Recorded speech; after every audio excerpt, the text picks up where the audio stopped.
Battle Cat took me to meet one of my best friends. He's deceased right now. Tweety Bird Lope, Richard Johnson. Okay. I met him in Compton, so actually Battle Cat had took me over to meet him, and he had a group called Bodyguard back then. Okay. And I wasn't sure if I wanted to be, involved, but I know I was into this hip hop thing because Cat was DJing back then. So when I met Tweety, it was like he had a group called Bodyguard, and then he said, "You want to be in the group?" Because I call myself being a dancer back then, okay. So I had got into the hip hop scene, and I got pretty dope. So I ended up being part of the group. So fast forward to. We were at a studio. I always forget the guy. I keep thinking it was Wayne Henderson. I'm not sure. Right there on off of Wilcox. Yeah. Right around the corner from Solar, like almost across the street. That sound like Wayne's studio. Yeah, okay. we were there, and Tweety was in there, and then it was me, him, Battle Cat, and there was another cat named Jermaine. Everybody knows him as Red Rum. And we were all in there. We were working on Tweety's album. Battle Cat was just finishing it up. And Tweety was just playing around saying, man, it would be dope if I can get the Bloods and Crips, because I know a lot of Bloods and a lot of Crips. And he said it would be dope if I could put a project together where we just get all of them, like, they got all these people that's studio rappers. He said it would be dope if I could get real Compton OGs, like, because he said it's a lot of talent in the neighborhood, because he knew from shooting basketball. He used to work with the youth in Compton, so he knew there was a lot of talent. And also, in addition to that, Roy Kaufman used to come to. Rory, yeah. He used to bring K-Day to the Village at Kelly Park. That's what we call the Village. Okay. And we met a lot of talented people there. So Tweety used that knowledge to, put the Bangin on Wax idea together. It was basically him, me, Red Rum. We all kind of like just put our heads together. Tweety was the brainchild, and then we kind of just chimed in. So we came up with the idea to make the Bangin on Wax. And between Cat and Tweety and Ronnie Phillips, which was another one of Tweety's good friends, we came together, and we actually moved forward on that situation. And then another legend where we did it was legendary. It was at Leon Hayward's studio. On Crenshaw, yeah. Yeah, so we went there, and what made it so unique is that all of the gangbangers, we met there first, and the rappers that were gonna do the rapping brought their OGs or their big homies or the people that's active. They came with them, so it was like, you got to realize the scene is active Bloods, active Crips, meeting at one location. Nobody knows anybody. And it was like everybody in there is super tension. Everybody got their hands on their pistols. Some people done pulled their pistols out, put them on the table. And it's like, we sitting here like, okay, well, how we going to make this happen? Ooh, so we sitting there, it's super tension. And then the thing about Ronnie was a talker, and Ronnie had the gift of gab. He could, I'm telling you, he could talk you to buy some sand at the beach. Okay, Ronnie, that was the executive producer of the show. Yeah, project, right? Ronnie. Yeah, Ronnie Phillips. Ronnie Phillips, right? He started it eased the tension. It took a minute. There was some incidents, I don't want to really speak too much on it. It was, a couple of shootouts occurred outside of the event. Doing the recording? Yeah, of course. Like, somebody seen somebody and was like, man, your homies, man, I can't give you, like, we can get the pass in the studio, but it's green light once we hit King. After we hit King, it's green light. So, we got to get active. So, it is what it is. So nobody got killed though, did they? I mean, probably not on record. Nobody's going to admit to it, but I mean, I know it was some real heavy shit. You know, some real heavy shit going on, man. After each situation, at least for the first 2 to 3 weeks, because it was just super tension. And you got to remember, these are some of the most notorious. I'm talking about people representing Rolling 60s, Rolling representing Inglewood Family, Watts, Nickerson Gardens, Hoover, all the notorious neighborhoods, A-Trade, Gangster, all the enemies is in there, and it's like you got to bypass all that because everybody is in there for one purpose. So Ronnie, like I said, Ronnie broke the ice and got us to really get on some music stuff. And once we started, because I think Battle Cat kicked it off with the first record. He flipped Peanut Butter, which was the Bangin' on Wax record, the Bangin' on Wax, and then he was into the Talk Box. Mm-hmm. So he introduced the Talk Box with the Peanut Butter flip, and it was so classic. And once he did that, then the competition went from the streets to the mic. So it was like, now who got these bars and who gonna serve up these bars, these original bars from each neighborhood, and like my hood is finna be against your hood, and we gonna destroy you on the mic. And that's when everybody it started getting super competitive. So the thing about it that made it so authentic is the fact that there was a energy that would force you to be the best that you could be. Because a lot of people, when they go in the studio, you may not have motivation, or it's a self motivation that makes you rap, that makes that pen spit. But when you got that extra edge, when you got your hood, and like, I gotta rep my hood, and when I leave out of here, the homies is gonna be on my ass, and they want to know, like, nigga, did you represent the hood right? Nigga, what was your bars about? Nigga, did you bring up the big homie? Nigga, did you talk about the niggas that was in the pen? Nigga, did you get all that going? So it was like, that put the pressure. A lot of pressure. That made the pen so potent. That's why when the lyrics came out, people couldn't understand how were these rappers so dope. They were competing with people that was in the industry. Is because the level of tension, the level of reputation, and the level of where you had to be on your penmanship. It was no holds barred. It was like they was coming with they was coming top notch on the lyrics, and that's what made it so incredible. How many records did it? Did it go gold? It went gold or something, didn't it? Man, it basically went platinum because we were on Billboard with the Chronic, and we were neck and neck with the Chronic. No shit. For a while. And Suge, we were at a meeting, not even a meeting, we were at a award show, and Suge came directly to us because we had our own dressing room.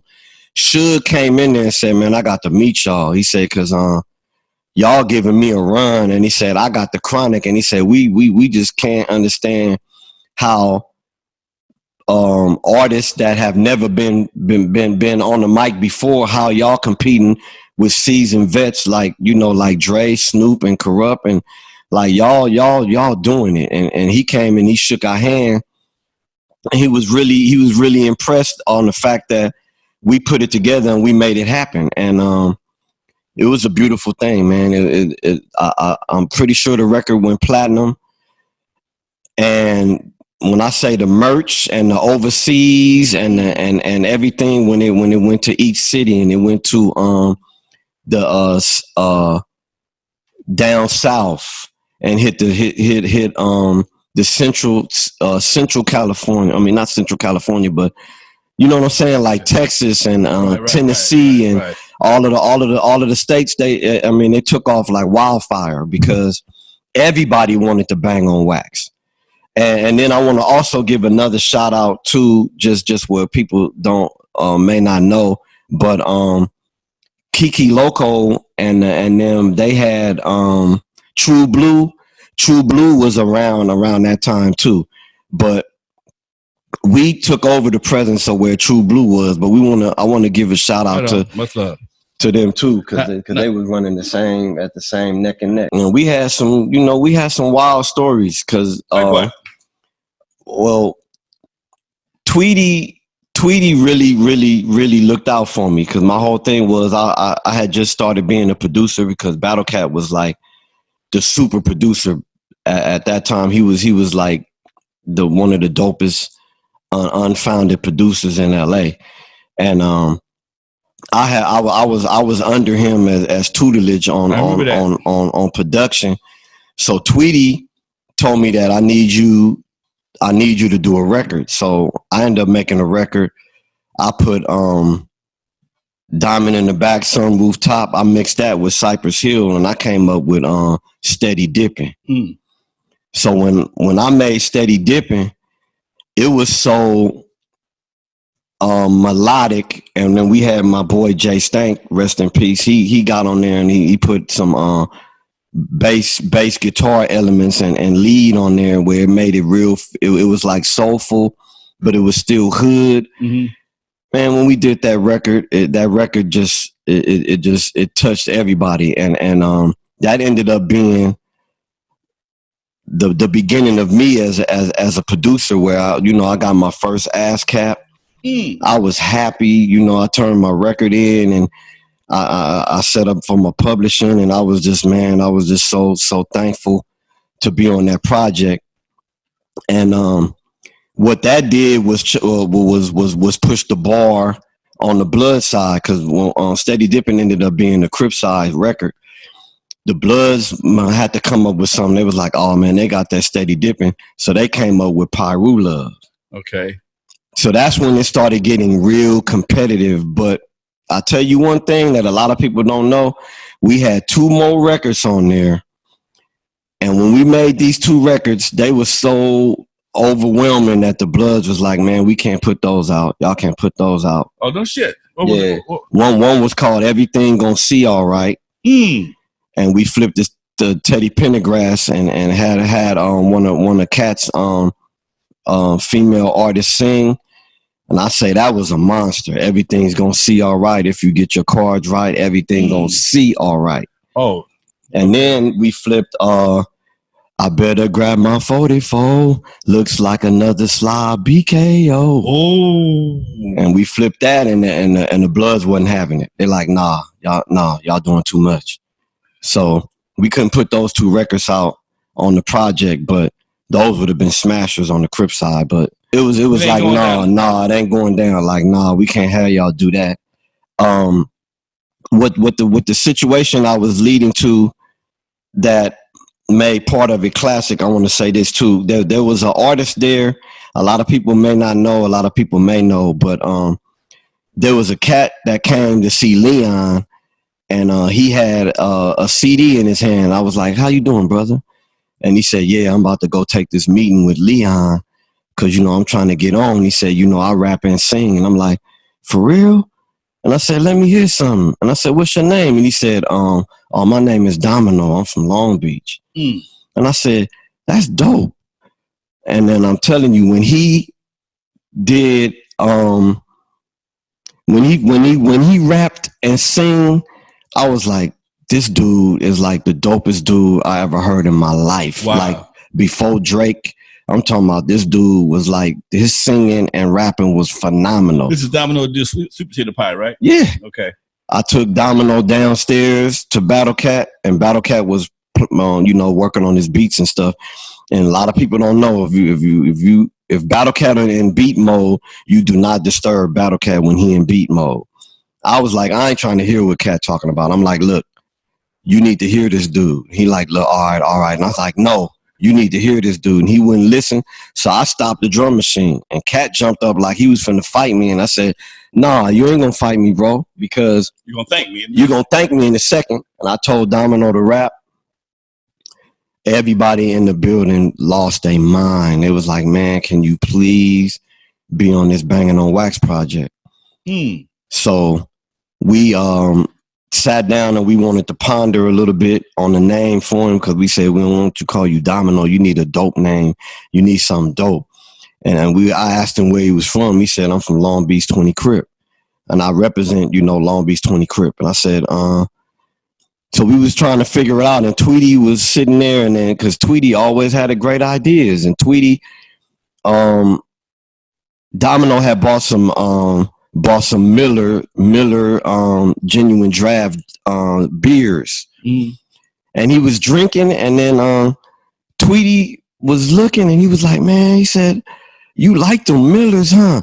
And he said, yeah, man. He said, I love these genuine drafts. And then Tweety said, genuine draft. Genuine draft.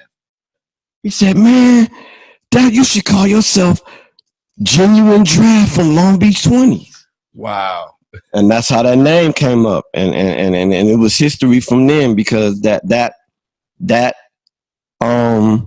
situation took Cat to where he made his first platinum situation. We got Tweety Bird signed to Outburst, and Outburst signed did a deal with Def Jam. So Domino became the first West Coast artist to sign with Def Jam. Oh, I didn't know that, man. Yeah, he signed with Def Jam, and Russell approved the deal. Yeah, the other thing I wanted to say, because I got off subject, you asked like an incident.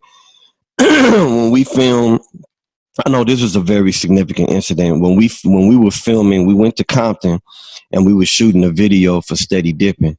And you got to remember that we're in Compton, Kelly Park. This is Kelly Park. Yeah. And at that time, the South Side wasn't even, South Side, Atlantic Drive and all them wasn't even getting along with Kelly. They was having issues. So it was like, to be in Kelly Park shooting a video was like already epic. But what had happened, which was relevant, was, and it was funny, but it was scary at the same time. There was this gangbanger named Big Kiki. And Big Kiki was Kiki Loco's big homie. He was from Harlem 30s. He came all the way to Compton and came on the video shoot and was saying he was looking for Red Rum or BK, because he said, I'm going to kill them niggas. Wow. And he said, I need to find them niggas because I'm finna kill them niggas because they diss 30s, they diss Harlem, and I need that. I need that. And he had his pistol in his hand. He was like, nigga, anybody that got anything to do with that situation, he said, I know y'all all Crips. He said, but nigga, any niggas that got to do anything to do with them two niggas, I need that right now. And he was walking around with his pistol looking for anybody that he knew that was on that project that could have been a blood that might have happened to show up. Luckily, no bloods was there, so he didn't have to kill anybody. But I mean, he was like, we own that. We need him. Now, the next question, man, of all the artists that was on that project back in the day, how many of them still around? Oh man, not many.